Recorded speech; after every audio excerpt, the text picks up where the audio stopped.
안녕하세요. 김유라입니다. 저는 오늘 최소한의 밥벌이라는 책을 가져왔어요. 근데 이 책 되게 재밌는 책이에요. 표지 한번 보실래요? 이 그림 잘 보시면 되게 유명한 일러스트레이터 작가분이 쓰신 그림이죠? 누구 그림인지 혹시 아시나요? 네. 바로 하마터면 열심히 살 뻔했다. 하완 작가님이 그린 그림입니다. 발로 이렇게 지금 모내기를 하고 있는 그런 장면이죠.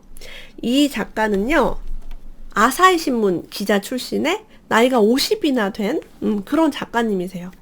이분이 이 자본주의 사회에서 뭔가 끊임없이 힘들게 일하면서 돈 버는 삶을 하면서 너무 지겨워서 좀 행복하게 한번 살아볼까라는 생각으로 그럼 농촌에 가서 1시간만 딱 하루에 농사를 짓고 내가 먹을 쌀 있죠. 그만큼만 벼농사를 짓고 기자의 어떤 일을 하면서 글 쓰는 거 좋아하니까 밤에는 글을 쓰면 살아야겠다라고 마음을 먹었어요. 그래서 지금 진짜 이런 옷을 되게 좋아하신대요. 이런 옷을 입고 그리고 차가 원래 없었대요. 도쿄에 살 때는 도쿄는 너무 이제 서울도 마찬가지로 길이 너무 막히고 차가 필요가 없으니까 차가 20년 동안 한 번도 차를 탄 적이 없었는데 시골로 가면서 포르쉐 그것도 뚜껑 열리는 포르쉐를 중고로 사가지고 나 폼나게 한번 살아보겠다 해서 그렇게 가서 사는 2년째 살고 있는 그런 시골 스토리입니다. 정말 너무 빵 터지고 너무 재미있고 그리고 그 안에서 이분이 기자시잖아요. 그리고 책이나 글을 워낙에 많이 쓰셨던 분이기 때문에 굉장히 깊은 어떤 깨달음 이런 걸 얻을 수 있었어요. 그래서 보면 이렇게 하완 작가님이 그린 그림과 이런 것들 안에 좀 들어있습니다. 되게 재밌어요. 엄청 재밌게 봤고, 이런 게 또 깨알 재미가 아니었나 싶어요. 제가 굉장히 좋아하는 작가님이기 때문에, 하완 작가님은요. 그럼 이분이 왜 농촌행을 결정하게 되었는지, 왜 농사를 짓게 되었는지, 그런 배경부터 일본이 지금 어떤 게 위기인지, 많은 분들이 우리나라가 앞으로 일본을 따라갈 것이다 라고 얘기하죠. 전 이 책을 통해서 일본의 현실상, 부동산, 땅, 그런 거에 대해서 알게 됐어요. 그런 얘기도 함께 나눠보도록 하겠습니다. 아마 지금 20살이 된 한국의 청년들은요, 더더욱 막막할지도 모른대요. 이거 지금 추천사를 앞에 이제 우리나라 경제학자, 우석훈 경제학자가 추천사를 썼어요. 그 부분을 먼저 읽어보겠습니다. 은퇴를 걱정하는 50대가, 부모가 건물을 물려주지 못할 거라는 사실을 너무 잘 알고 있는 청년들, 이런 사람들. 이 곤도라는 이 작가가 농사짓기 실험을 권했다고 해요. 이 작가 이름이 곤도 고타로거든요. 근데 우리 곤도 마리에라고 인생을 빛나게 하는 정리의 마법 그 저자가 생각이 나요. 곤도라는 이름 가진 사람이 미니멀 라이프를 즐기나? 이런 생각도 살짝 했습니다. 그래서 정말 이 책 추천사가 이렇게 써있어요. 프롤로그에는 이런 말이 있습니다. 토마 피케티가 쓴 21세기 자본. 이 책에 이런 얘기가 있대요. 주식이나 부동산을 굴려서 늘어나는 재산이 월급 같은 노동소득이 늘어나는 것보다 더 크다는 사실이 증명됐다고 해요. 그런데 이건 결국 이대로 두면 격차는 더 벌어진다라는 의미다. 세금 같은 사회제도로 바로잡지 않은 한 부유층과 빈곤층의 격차는 더 크게 벌어진다. 너무 당연한 소리다. 부유층은 여유자금을 굴려서 리스크가 있는 대신 수익이 큰 투자를 한다. 그렇게 얻은 수익을 또 굴려서 불린다. 그러나 하루하루 빠듯하게 살아가는 월급 생활자들은 투자에 굴릴 여유자금이 없다. 부유한 사람만 더 부자가 되어 격차는 점점 크게 벌어진다. 자, 그래서 어차피 부자들은 계속 부자가 되는데 월급쟁이는 그럴 수도 없고 돈 버는 삶에 좀 벗어나고 싶다라는 그런 자각을 하게 됐던 것 같아요. 하지만 그런 사회에서 이제 조금 벗어나자. 자본주의 사회의 한쪽 발만 담근 채 내 인생의 중요한 부분만 다른 곳으로 벗어나 보는 거다. 그렇게 산다면 어떻게 될까? 이 책은 그렇게 살아본 내 실험의 기록인 셈이다. 자, 먼 시골에 있는 1인 지국, 혼자서 일하는 그 신문사에 파견을 내달라고 했대요. 지방에서 무슨 기사를 쓴다고 막 이렇게 얘기를 했는데 얼터너티브 농부, 본업으로 글을 쓰고 부업으로 농사 짓는 대안적 차원의 농부가 되겠다라고 마음을 먹었습니다. 인터넷이 대중화되면서 글이나 사진, 음악은 물론 영화도 공짜로 즐길 수 있는 세상이 되어버렸다. 어떤 카메라맨이 있었는데요. 실력이 어디 내놔도 빠지지 않았대요. 근데 그런 사람이 사진만으로 먹고 살 수 없는 세상이 되었다고 합니다. 이제 더 이상 우리가 사진사가 뭐 필요한가요? 애기 돌사진 빼고는 거의 안 찍죠. 우리 카메라 다 있으니까 집집마다. 그뿐만이 아니다. 오래 알고 지내던 글쟁이나 편집자가 본업만으로 먹고 살 수 없어서 편의점 아르바이트를 하거나 고향으로 내려갔다는 얘기를 종종 듣는다고 해요. 이게 여러분 일본의 실상이에요. 그럼 우리나라가 앞으로 인구 구조가 이렇게 될 수 있다는 거죠. 일 자체가요. 싱어송라이터인 나나오 다비토는요. 레코드 회사 계약이 끝나면은 편의점 같은 데서 아르바이트를 할 생각이었다고 밝힌 적이 있대요. 여러분 지금 계속 반복되는 게 편의점에서 알바를 한다는 거죠. 이게 유일한 일자리처럼 돼버리는 거예요. 아마존고라는 거 혹시 보셨어요? 미래 편의점이죠. 아마존에서는 들어가서 나오기만 하면 자동으로 결제가 됩니다. 편의점도 이제 아르바이트가 점점 필요 없는 그런 시대가 되는 거죠. 참 슬프기도 하면서 어떻게 해야 될지 생각을 해봐야겠어요. 젊은 시절에는요. 고생도 좀 하면서 낮은 임금을 받고 버텼지만 언젠가는 결혼을 또 해서 아들, 딸을 낳고 융자를 끼고 집을 샀어요. 그리고 정년 퇴직 때까지 회사를 다니다가 퇴직금으로 융자금을 갚고 연금을 받으며 생활을 한다. 이게 바로 우리 부모 세대의 이야기입니다. 하지만 이런 미래 설계를 요즘 어떤 젊은이가 그릴 수 있단 말인가 라고 얘기해요. 자, 지금 일본 얘기예요, 이게. 일본은 융자를 끼고 집을 사는 게 매우 어렵다는 그런 뜻이죠. 자, 왜 그럼 일본이 부동산이 많이 하락했다고 하는데 왜 집 사기가 어려울까? 그 생각을 한번 해보세요. 그거를 그릴 수가 없대요. 자, 일본은요, 현재 마이너스 금리입니다. 일본의 대출이자가 0.25%예요. 이것도 다른 일본 작가가 쓴 책에서 제가 본 거죠. 우리나라보다 지금 10배도 안 되는 거예요. 은행이자가 10분의 1밖에 안 되는 거예요. 자, 그러면 일본에 있는 자산가들이 은행에 돈을 넣어놓으면 이자가 뭐 0. 몇 %밖에 안 나온다는 거죠. 뭐 대출 이자만큼 이자도 나온다고 한번 생각해볼게요. 그냥 그럴 리는 없겠지만, 자, 여러분 같으면 여러분이 수십억대 자산가면 은행에 돈을 넣어놓겠어요? 월세를 받겠어요? 당연히 월세를 받겠죠. 그럼 제가 월세도 가상으로 한번 해볼게요. 대출 이자가 0.25%니까 한 1% 정도를 월세 수익으로 얻을 수 있다고 생각해보면 굉장히 좋죠. 대출 이자보다 한 4배 가까이 되니까. 우리나라로 치면은 한 10% 이상 받을 수 있는 거니까 좋죠. 그러면 지금 도쿄 같은 데가 월세가 100만 원 다 넘는단 말이에요. 원룸, 방 한 칸짜리도. JM이라는 유명한 유튜버 크리에이터가 일본 살고 있는데요. 그분 집은 160만 원이에요. 방 하나, 거실 하나 이렇게 되어 있는데 어쨌든 100만 원이라고 쳐볼게요. 그러면 1년에 1200만 원이에요. 그 월세만. 그럼 여러분 1200만 원을 1% 수익으로 임대 수익을 얻는다고 하면 그 부동산의 값은 얼마일까요? 지금 머리 아픈 좀 수학 계산을 했어요. 제가 이걸 왜 하는지 이유를 알려드릴게요. 자, 1200만 원을 1% 수익으로 얻으려면요. 이 부동산의 가격은 12억이 돼야 돼요. 12억. 자, 근데 반대로요. 월세를 청년이 100만 원씩 내면서 이 12억을 언제 모으냐는 거죠. 도대체. 그래서 지금 세대는 집값이 너무 많이 올랐고 이게 저금리 때문에 그래요. 금리가 너무 낮아서. 요 금리의 개념을 이해를 하면 금리가 점점 낮아지면 낮아질수록 내 집 마련이 어려워집니다. 그래서 경제를 좀 아시는 분들은 금리가 내려가는 거를 좋아하시면 안 돼요. 와, 이자가 싸진다 이게 아니라 정말 화폐 가치가 이제 낮아지면서 물가가 많이 올라요. 그래서 금리의 역습이라는 염상훈 저자의 책을 보면 금리의 역습, 우리를 습격하는 거예요. 점점 낮아지면서. 일본처럼. 그래서 우리나라도 일본의 미래를 봤을 때 앞으로 그러면 월세가 100만 원 이상 나오는 주택이 아주 먼 미래에 우리가 정말 일본의 금리를 따라간다고 했을 때 살 수 없을 정도로 비싸질 가능성은 있어요, 충분히. 도쿄 중심가는 지금도 매우 비싸고 그렇습니다. 자, 2011년 들어 시작된 급격한 엔고 현상 때문에 일본 수출 산업은 생산 거점을 해외로 옮기는 속도가 더욱 빨라졌다.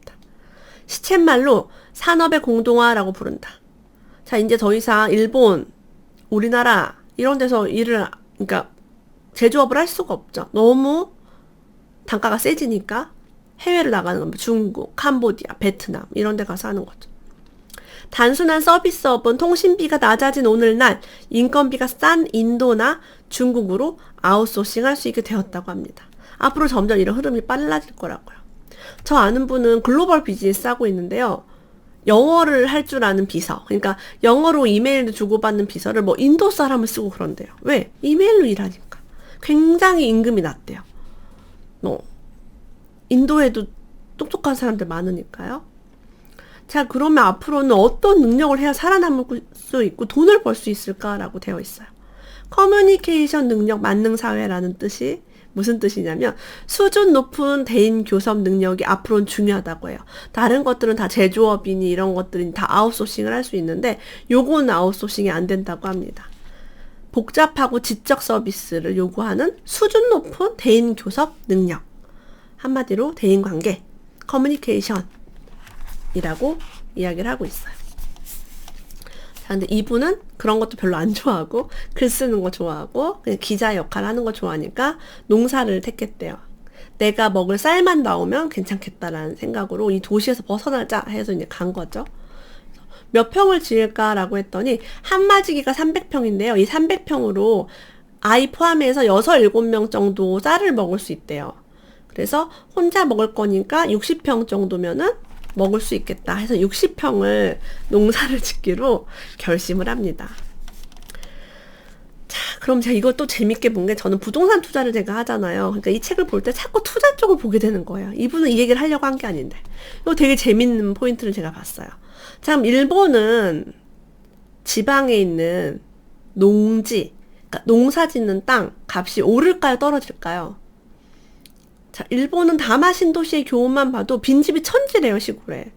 그러면 땅값도 떨어지지 않을까? 그것도 도쿄랑 아주 먼 시골 지방인데 이 기자 한 명만 파견될 정도로 작은 도시에 노인밖에 없어요. 자, 근데 여기에 이런 얘기가 있습니다. 우량 농지는 평지에 있어야 하며 모양새가 가지런하고 배수가 잘 되면서 해가 잘 드는 곳이어야 한다. 물론 일반 도로에 접근하기도 편해야 한다. 일반 주택이나 상업시설을 지을 때 꼽는 바람직한 조건과 같다. 그래서 이런 땅을 소유한 농가에는 부동산 회사가 자주 전화를 걸어 용도 변경을 권한다.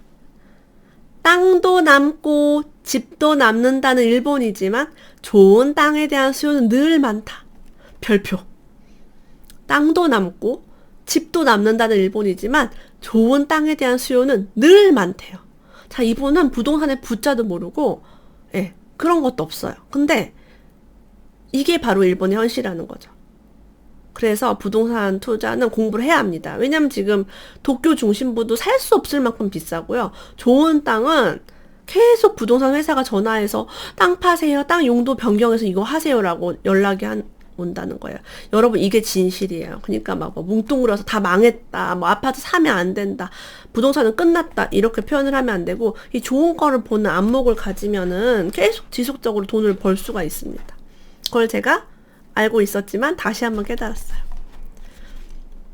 그리고 이분이 정말 괴짜예요. 내가 어떻게 농사를 짓는지를 아사히 신문에 6개월간 연재하기로 했다. 알로하 셔츠를 입고 모내기를 해보았습니다. 라는 제목을 붙였다. 농담 삼아 편집자에게 이야기한 건데 어쩌다 보니 또 이런 장난스러운 제목이 통과되고 말았다. 자, 이분은 나의 스타일을 고치지 않겠다. 나는 시골에 갔지만 시골 스타일로 살지 않겠다라고 했던 것이 이 프로젝트의 포인트라고 해요. 정말 약간 또라이 끼가 있는 것 같죠? 네. 처음에 가서 막 잡초 베고 논을 갈고 또랑에다가 플라스틱 판을 박아서 물길이 그쪽으로 흘러가도록 물을 대야 되니까요. 농사를 포기했던 땅을 공짜로 빌려서 점점 그럴듯한 논으로 변신했다고 해요. 자, 이제 뭐를 사야 돼요? 이제 뭐를 심어야 되잖아요. 그래서 이제 스승님한테 이렇게 물어봤대요. 그 농사 스승님이 있었어요. 고시가리로 주문할까요? 라고 했더니 쌀 품종이라고는 사실 이것밖에 모른다. 제가 여기서 빵 터졌어요. 왜냐면 저도 일본 쌀 하면 고시가리밖에 모르거든요. 그랬더니 스승님이 이렇게 말했대요. 멍청이! 지역마다 추천하는 쌀 품종이 달라. 여긴 히노이까리야. 여기서 완전 빵 터졌어. 이런 것도 일본 사람인데도 쌀 품종이 뭔지 모른다는 거죠. 그래서 히노이까리라는 품종을 제가 새롭게 알게 됐습니다. 자, 이분이 그 뉴욕 특파원도 갔던 되게 유능한 기자셨어요. 그래서 막 아는 것도 엄청 많고, 이제 나이가 50 정도 됐고, 책도 되게 많이 읽으셔서 보면 정보가 되게 많습니다. 세계대전에 대한 이야기가 나와요. 1939년 제2차 세계대전이 시작되었다.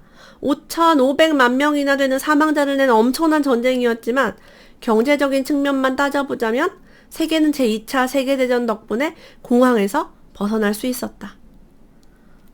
이게 뭐냐면 대공황이 있었는데 전쟁을 일으키면서 무기 공급하죠. 막 석유에다가 막 그 전쟁 물자 대고 막 하면서 돈을 막 풀어서 그 돈으로 인해서 공황을 벗어났대요. 경제적인 측면으로 인플레이션이 이제 많이 일어난 거죠.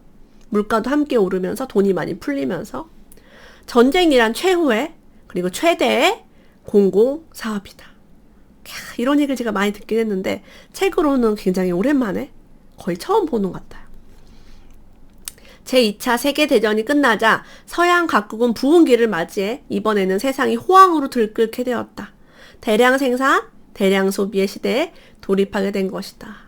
여러분, 상승과 하락이 항상 반복되고요. 불황과 호황이 계속 끊임없이 패턴이 반복됩니다. 그래서 골이 깊으면 산이 높고 산이 높으면 골이 깊다라는 말이 있죠. 자, 이분이 뉴욕에 살아보니까요, 막 걱정을 했대요. 쌀이 내 입에 안 맞으면 어떡하지? 쌀에 좀 많이 집착하시는 분 같아요. 나는 쌀만 있으면 된다. 약간 그런 마인드거든요. 슈퍼마켓에 가면 뉴욕에 캘리포니아 쌀을 잔뜩 쌓아놓고 판대요. 미식가가 아니라서 잘 모르지만 일본에서 먹던 쌀에 비해 전혀 손색이 없는 맛이었다. 갓 지은 밥을 먹으면 제법 맛있다.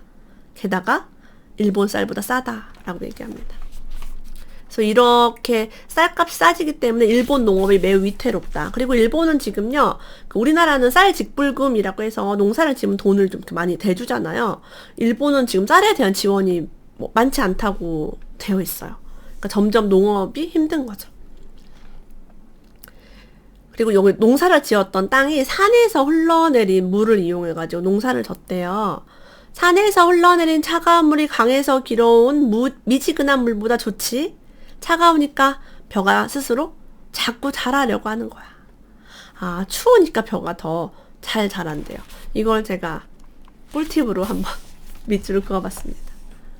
그리고 농약을 뿌릴 때가 되면요, 자치회장을 찾아가 무인 헬기를 신청하면 된대요. 무인 헬기란 리모컨으로 조정하는 헬리콥터 같은 건데 농약을 뿌릴 때 사용하고 지역 농가가 수요를 파악해서 영농조합에 신청하게 돼 있대요.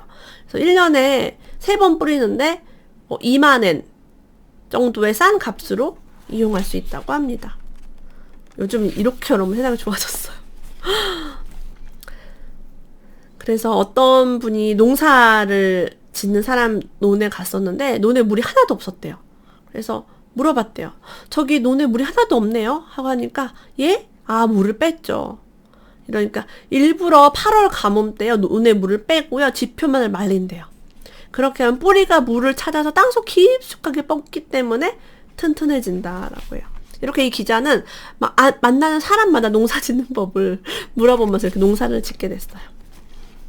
나중에 이제 이 사람이 농사 짓는 걸 이렇게 연재를 했잖아요, 신문에다가. 그러니까 그 동네에 사람들이 막 찾아오게 된 거예요.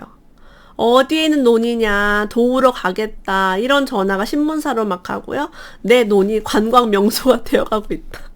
그러니까 그 동네로 이제 구경 오는 사람들이 그 논을 한번 보고 가는 거죠. 그 기자가 농사 짓는 논을. 너무 빵 터지는 이야기예요. 시골은요, 이런 말이 있대요. 산도 있고 바다도 있는 시골에는 밭이 곳간이고 바다가 냉장고다. 실제로 채소는 1인분만 재배하기 힘들기 때문에 혼자 먹고도 남는 여분이 생긴다. 수확하지 않고 내버려두면 썩기만 할 뿐이니 이렇게 잡담을 나누는 친한 이웃들에게 나눠주는 게 자연스럽다. 스승님의 말버릇은 쓸데없이 돈 쓸 일은 없다 라는 것이다. 그러니까 시골에 있으면 돈으로 해결하는 게 이렇게 농작물로 다 배부르게 먹을 수 있으니까. 저도 시댁이 전라남도 해남인데요. 진짜 마당에 상추 너무 많고 시금치도 너무 많고 토마토도 너무 많고 고추도 다 먹을 수 없을 만큼 많이 열리고 무화과 나무에 무화과가 매일 열려요. 매일. 감나무에 감이 어마어마해서 택배로 받고 뭐 양파, 배추 이런 것도 여러분 1인분이 아니죠. 막 수십 인분이 나와요. 그래서 농촌 여러분 살면요. 되게 서로 나누어 먹고 고기, 생선 빼곤 다 살 일이 하나도 없어요. 과자 먹을 시간도 없죠. 그렇게 신선한 것들이 많이 나오니까. 그래서 이렇게 반년 동안 농사를 짓고 이제 추수를 하게 됐대요. 추수를 했는데 계획이 60kg이었는데 85kg이나 많은 농사를 짓게 되었다고 합니다. 근데 벼를 벨 때 노하우가 있대요. 아직 익지 않은 나달이 좀 남아있을 때 베야 해. 뭐든 너무 많이 익으면 좋지 않잖아? 사람도 마찬가지지 라고 스승님이 말씀해 줬다고 해요. 그러니까 나달이 조금 덜 익었을 때 그때 합니다. 그래서 이분이 농사 지은 걸 현미로 이렇게 다 가져왔대요. 저는 잘 모르는데 시골 어디에나 있는 동전을 넣고 쓰는 정미기에 돌려 원하는 상태로 정미해도 된다. 우리 동전 세탁기처럼 동전 노래방처럼 동전 정미소가 있다는 거예요. 진짜 맛있대요. 이렇게 밥을 해 먹으니까.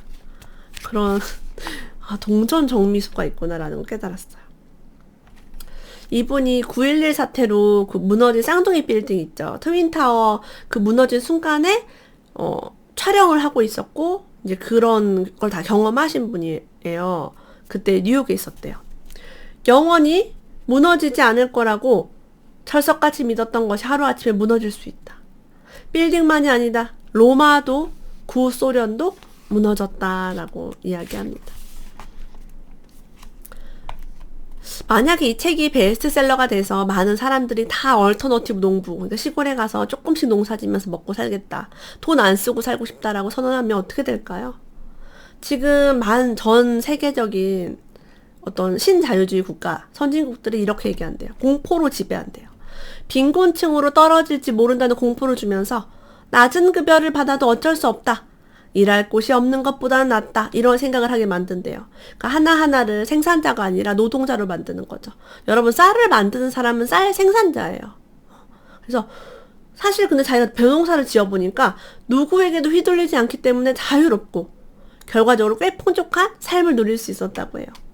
근데 이런 규모가 극소수라면 국가에서 무시하겠지만 만약에 이게 큰 트렌드가 된다면 다 귀농하고 다 돈도 안 쓰고 이제 백화점도 안 가고 맛집도 안 가고 다 그냥 그렇게 작게 벌어서 작게 쓰는 삶을 산다면 틀림없이 깨부수러울 것이다. 역사가 증명한다라고 합니다. 사실은 소비자가 많아야지 대기업도 살고 이런 시스템이 돌아가고 자영업자도 잘 되고 그래요. 소비를 자꾸 부추기죠. 그래서 언론이나 텔레비전 모든 드라마에 보면 다 PPL 광고 우리가 돈을 쓰도록 유도하는 그런 지금 상황에 처해져 있습니다. 이분이 사는 이 지역이요. 삼면이 바다로 둘러싸여 있어 어종이 풍부하대요. 그리고 낚시 천국이래요. 멧돼지 포획량이 전국 최고고요. 예외 없이 이곳도 사냥꾼이 점점 줄고 나이가 점점 드니까 고령화가 심하대요. 혹시 몰라서 수렵 면허를 따두었대요. 그러니까 총 쏴서 잡을 수 있는, 사냥을 할 수 있는 면허를 땄다고 합니다. 그리고 이게 가장 중요한데 그러나 하루하루가 이제 즐거워서 견딜 수 없다는 사실이다. 이런 시대를 살아갈 아이디어가 계속 떠오른다. 본업인 글쓰기에 탄력이 붙었다. 이런 시골에 와 있는데 작년보다 편집자들의 원고 청탁이 늘었다. 이게 어찌 된 일인가? 틀림없이 내가 즐거워 보이기 때문이다. 라고 합니다. 이 그림을 그려준 하완 작가님의 소개 잠깐 하면서 마무리할게요. 일러스트레이터 겸 작가, 특기로 들어오는 일 거절하기, 모아놓은 돈 까먹기, 한낮에 맥주 마시기. 이게 특기래요. 하마터면 열심히 살 뻔했다를 내고 더 열심히 놀고 있다라고 합니다. 그래서 정말 즐겁게 사는 방법, 돈을 많이 버는 방법이 아니라 조금만 벌고 조금만 쓰면 사는 인생을 한번 다뤄봤습니다. 오늘 최소한의 밥벌이 함께 읽어줘서 감사합니다. 다음에 또 만나요.